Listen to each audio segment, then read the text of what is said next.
当超级计算机被压缩进一个比书本还小的盒子里，会是一个什么样的效果？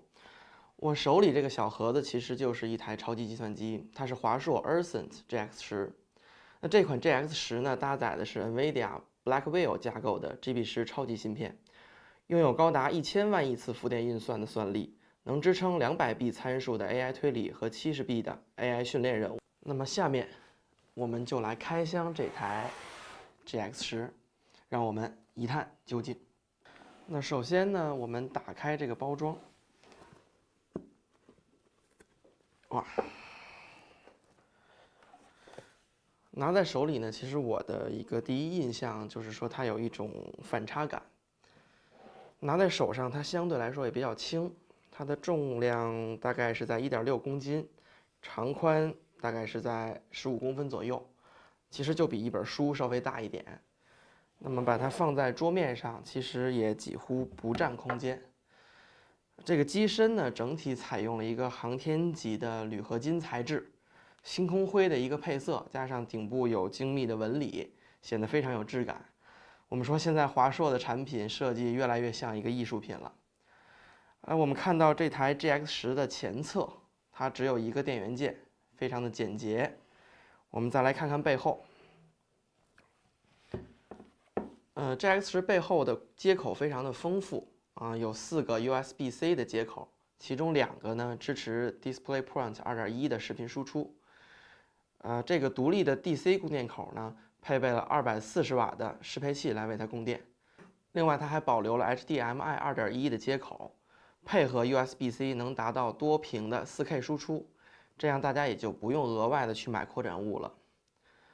那这2个接口呢，是它被叫做超级计算机的关键原因。一个是万兆的以太网接口，能为大模型数据传输提供一个高速的通道。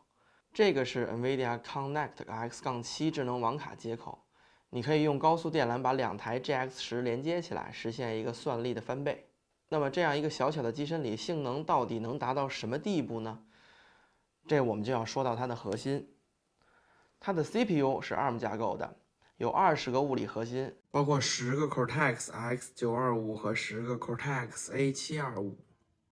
这是专门为数据预处理和 AI 任务所优化的。那再看这台机器的 GPU， 它是基于 NVIDIA Blackwell 架构的，包含6144个CUDA 核心和第5代的 TensorFlow， 单机的算力就能达到1000万亿次的浮点运算。还有一个关键的点， GX10的 CPU 和 GPU 是共享一个高速内存池的，配备了128GB 的统一内存，能在我们使用的过程中呢，根据需要分配最高100G 的线存。在存储方面呢，这台机器配备了1TB PCIe 4.0的 SSD， 最高可以选配到4TB， 读写速度呢也能达到12G 每秒，来确保我们的训练数据和传输没有卡顿。那我们看到这台 GX10有这样强大的性能，那么它的散热是如何解决的呢？我们看这里，其实华硕的散热设计比公版的设计有了不小的优势，它用了铜管加鳍片的设计来达到更好的散热效果。这台 GX10官方定义其实是小尺寸的 AI 服务器，在我们看来呢，其实就是一台放在桌面上的小型超级计算机。它能做模型微调，也能当企业的边缘服务器来共享算力，还能支持智能办公、AI 开发这些应用场景。现在我们了解到 GB10的合作厂商有宏基、华硕、戴尔科技、技嘉、惠普、联想和微星。这里面的大多数的厂商都是直接采用了 NVIDIA 提供的公版参考方案。那不一样的是，华硕是拿到 GB10芯片之后，完全自主设计了整块的 GX10的主板。那这种深度的自研能力呢，也让华硕在成本控制上面更有优势。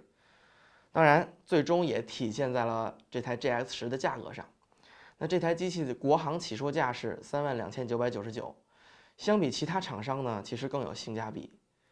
所以我们说，当顶尖的性能遇上触手可及的价格，这就意味着一件事情：强大的 AI 开发与研究不再需要依赖遥远的机房，你的办公桌其实就是你的 AI 实验室。那么网友们，后续我们也会分别在推理、微调、多模态、3D 建模多个维度来对这台 GX10进行深度的评测。如果你对这台设备有任何的问题和想和我们聊的，也可以在评论区留言，我们一起讨论。